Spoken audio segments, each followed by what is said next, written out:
Twitter వేదికపై varies KTR అంటూ తెగ ట్రోల్ అవుతోంది. టీఆర్ఎస్ ప్రభుత్వం భారీ సంఖ్యలో ఉద్యోగాలు ఇచ్చిందంటూ మంత్రి కేటీఆర్ చేసిన వ్యాఖ్యలు ఈ దుమారానికి కారణమయ్యాయి. కేసీఆర్ సర్కార్ నిజంగా అన్ని ఉద్యోగాలు ఇచ్చి ఉంటే ఎక్కడిచ్చావు, ఎవరికిచ్చావు, వాటిపై ఉస్మానియా యూనివర్సిటీలో చర్చిద్దాం రా అంటూ బీజేపీ నేత రామచంద్రరావు కేటీఆర్కి సవాల్ విసిరారు. అయితే కేటీఆర్ రాకపోయేసరికి వేరీస్ కేటీఆర్ అంటూ రామచంద్రరావు ప్రశ్నించారు. ఇప్పుడు అదే హ్యాష్ ట్యాగ్ ట్విట్టర్లో ట్రోల్ అవుతోంది. అయితే వేరీస్ కేటీఆర్కు కేటీఆర్ ఇచ్చిన రిప్లై అతనికి తలనొప్పిగా మారింది.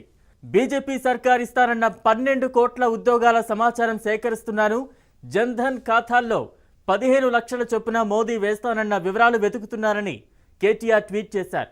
దీంతో సమాధానం చెప్పలేని కౌంటర్ కేటీఆర్కి ఎదురైంది.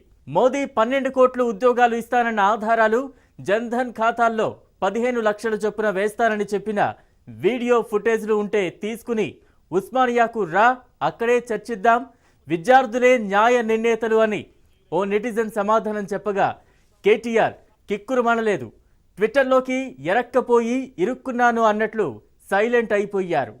వేరీస్ కేటీఆర్ హ్యాష్ ట్యాగ్లో మాత్రం కేటీఆర్కు కౌంటర్ల దాడి ఎదురవుతోంది.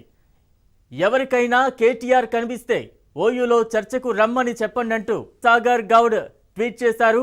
బలవంతం చేస్తారేంటి అని అతడు సినిమా స్టిల్ ఫోటోపై రాసి పోస్ట్ చేశాడు.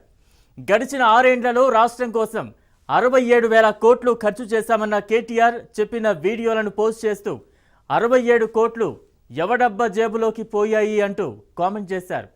ఈ విధంగా భారీ సంఖ్యలో ఉద్యోగాలు ఇచ్చామన్న కేటీఆర్ వ్యాఖ్యలు పెనుదుమారంగా మారాయి. పీఆర్సీ లెక్కల్లోనే దాదాపు 2 లక్షల ఉద్యోగాలు ఖాళీగా ఉంటే అన్ని ఉద్యోగాలు ఎక్కడ భర్తీ అయ్యాయంటూ నిరుద్యోగులు ప్రశ్నలతో హోరెత్తిస్తున్నారు.